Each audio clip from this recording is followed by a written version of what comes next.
Hey, everybody, and welcome to a Tatter-a-fact.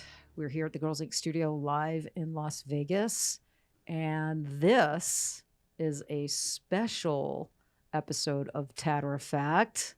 Yeah. Hi.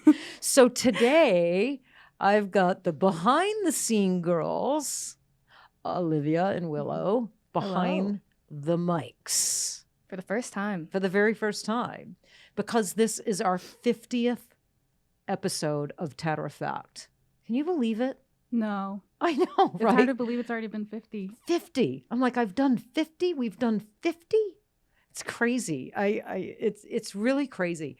And I think, well, first of all, before we start, I want to, before we get into anything and I may forget, I want to thank the both of you, Olivia and Willow. Thank you for doing this with me. Not just doing it with me, but you guys love it. It means as much to you guys as it does to me. I see you guys reading the reviews and getting excited about, the number of downloads growing and the engagement. So it really comes through how much you both enjoy it and your hearts are in it. And I'm grateful for that. I could not do this alone. I could not. And we're going to talk, that's what we're going to talk about today, kind of behind the scenes and what it takes to go into a podcast and some other stuff. Yeah? Yeah. I know, right? And then we have a rookie, since you were not in the captain chair pushing the buttons and doing I had to let go of the chair. you had to Forced delegate. in front of the camera. Yeah, you had to delegate today, Yeah. Olivia. And we're going to talk about delegating at some point today. But yeah, you had to let go and delegate and hand over the reins to Katrina. So we've got Katrina for the very first time sitting in your chair. Yeah. Pushing the buttons and controlling the camera angles and all that stuff. So Let us know how she does in the comments. Yeah. We're going to poke at Katrina a little bit. Pressure's on Katrina. She'll do just fine. Yeah. She'll do just fine. She learned from the best. She learned from the best. Well, you gave her a 5-minute crash I course did. this morning. But we have faith in Katrina. I think she's going to be just fine. So yeah. So look, this is the 50th episode, and when you told me that, Willow, I had to stop for a minute. I was like, oh my God, it's 50 episodes. So I want 50. That's like a landmark number, right? That's like a milestone. It's a huge achievement. Number. It is a huge achievement, and because these are hard. Podcasts are hard. They're harder. They're much harder than I thought they were going to be, and they're a lot more work than I anticipated, and that I thought they were going to be. I thought it was just going to be just fun and giggles and easy, and you just get behind mics, you just talk, and and that's it. And boy, I was wrong. Not that it's not a lot of fun. It is a lot of fun, but it's also a lot of work. There's a lot of moving parts, and it takes all three of us to make Tatter-a-fact what it's become and what it will continue to evolve into. Yeah. Yeah. Let me get my glasses on here. So how Tatter-a-fact got started was really because of COVID, right? There were no more PMU conventions. There were no more in-person classes.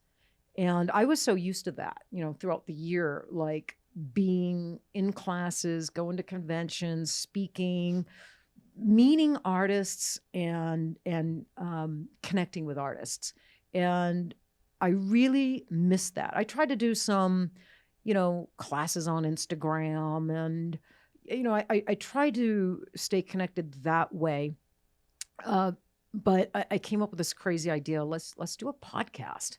That kind of will create a platform where I can kind of connect to the industry, talk to them, educate, motivate, and things like that. So it kind of was born from COVID, feeling bored during COVID, feeling disconnected from COVID. And you started it with me. You weren't quite here yet, Willow. Not yet. So it was me and Olivia.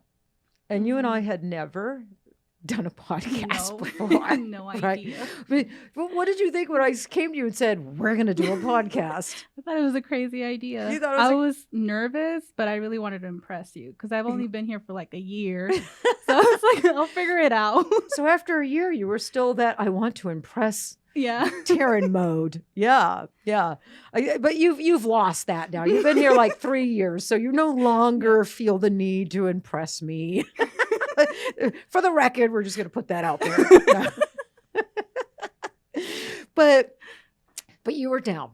Mm-hmm. But look, you're always down for any crazy idea I bring you, and so are you, Willow. Yeah. And I bring you guys a lot of crazy ideas. Yeah. I'm a manic thinker.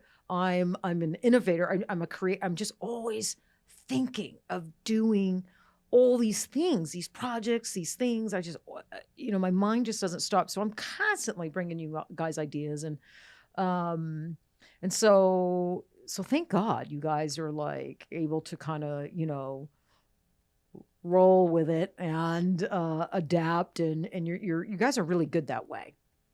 Thank So yeah, no, you really are. Maybe you think to yourselves, oh my God, here we go again. What the hell is she thinking? But you're always down. You never say that to me. You're always down, which I love. So when we first started, Olivia, we didn't know what the hell we were doing. No. I didn't know what to buy.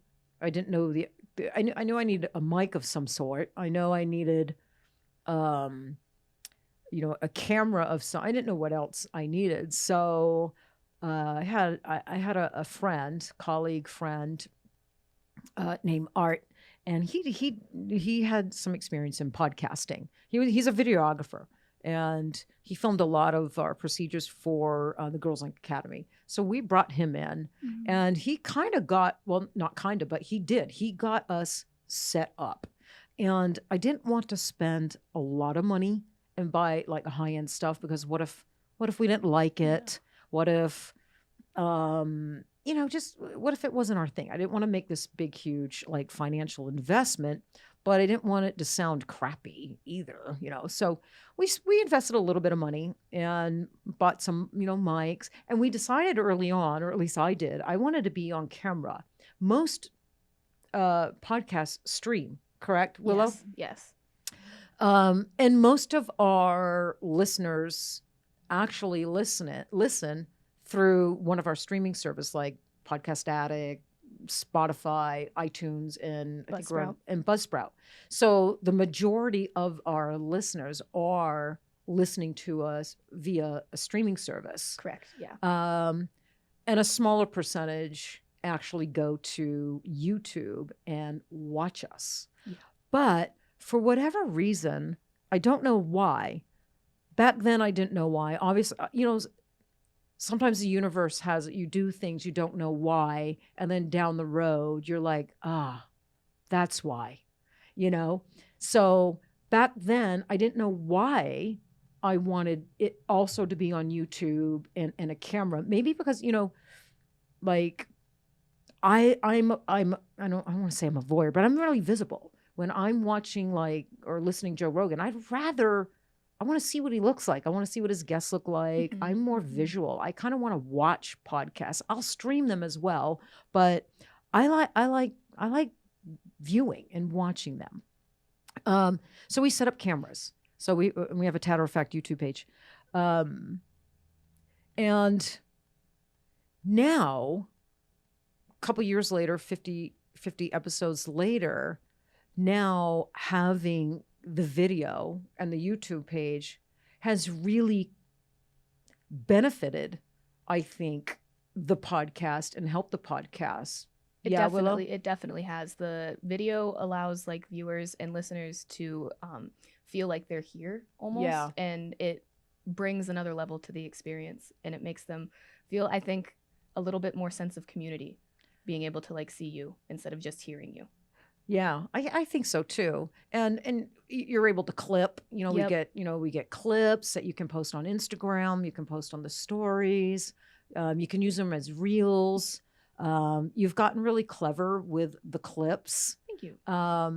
So yeah, so it's really good. So even though most of our listeners are streaming, we continue to film on camera and post the entire podcast on the Tatter-a-fact YouTube channel, which is cool. So Art was doing everything really. He set us all up and showed us how to work the equipment, and then he would critique us. Right. He would he would critique us because once we would record it, you would download it and we would send it to Art. And Art would color correct sometimes. He would end up breaking up the clips and posting it to the YouTube channel, right? And he was doing that for quite some time, and he would definitely critique us. I would get these messages from him, and I mean, there was so many episodes like he didn't like this camera angle or this camera angle, and he wouldn't just say like, yeah, this camera angle was not good. He would explain to us why. He would talk about space and distance, space in front of the camera versus behind the camera, and how that was really important. And we learned a lot from Art. I thought Art was a great mentor. Yeah, he was. He was really a great mentor. But we didn't really have the bandwidth to do everything Art was doing. And so you came along, Willow. I did. You did. I did. And Perfect timing. Perfect timing. And you like editing. I love it. You love it. I think it's, for me at least, it's the most fun part of the podcast. Really? Yeah. Yeah. And that's kind of odd because, Yeah. right? Because I know a lot of videographers, and for the videographers that I know and that I've worked with, and this may not be true for all videographers, but the ones I personally know, and we've had this exact conversation, their least favorite part of their job is the editing. They like being behind the camera, the filming, the directing, capturing. They love that because that's really creative and whatnot. But when it comes to the editing, it can get a little, I don't know, mundane. Can get a little repetitive. I can agree with that. Or a little repetitive. But I do think you're able to, I'm able to clip out the reels that I think would do the best, and I think are the best clips and little snippets out of the episode. So I feel like I'm able to express a little bit of creativity in that aspect because I kind of have not control over what's chosen, but I have listened to the entire episode. I know what I wanted to hear again and what I think another person who's listening to the podcast would like to hear, and might that clip might make them want to listen to the full podcast or another episode. Yeah. So I think that kind of creative freedom is there. Yeah. Well, and I think you pick out really good clips. You tend to, or I think your goal is, I might be wrong, but I think you look for great little, maybe not quotes, but like something that I've said that's kind of that's either profound, touching, educational, going to catch their attention in a good way, not just in a way that makes them want to go watch, but in a way that it might speak to them in that moment. Yeah. That's what I see you doing when you go through the clips. That's definitely the goal that I'm doing. So I'm happy that that's coming across. Yeah, no, that's definitely coming across. So, and then your job is... What is my job? Your job is... Well, you got a lot of jobs. Both you got girls do. You got to sit in the captain's chair. You have to get all the angles right. You got to make sure the audio's on point, and you download it and you get it all ready. You're the one who captures the podcast. So you're kind of like the videographer. You capture it, right? And then you hand it off after your job is done. After you capture it, the audio's good, the camera angle's good, everything's visually audio wise good, you pass it off to Willow, and then Willow goes and does what she does. Mm-hmm. And it's a lot of work. So Willow, you actually you sit here because you sit behind the scenes. You sit back there. So you watch it live, I do. and then once Olivia passes it off to you, do you actually sit there and watch the whole thing again, looking for little clips? There's only been 2 or 3 times that I've had to watch the entire podcast over, and it's been because my notes have been misplaced or I wasn't here. But when we do the podcast, I'm usually sitting behind the camera.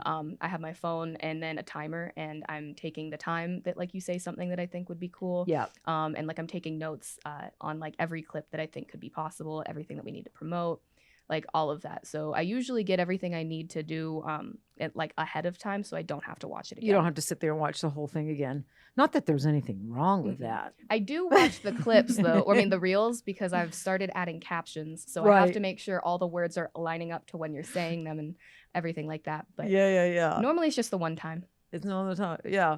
So now we're self-sufficient. We're completely in-house, doing everything our own.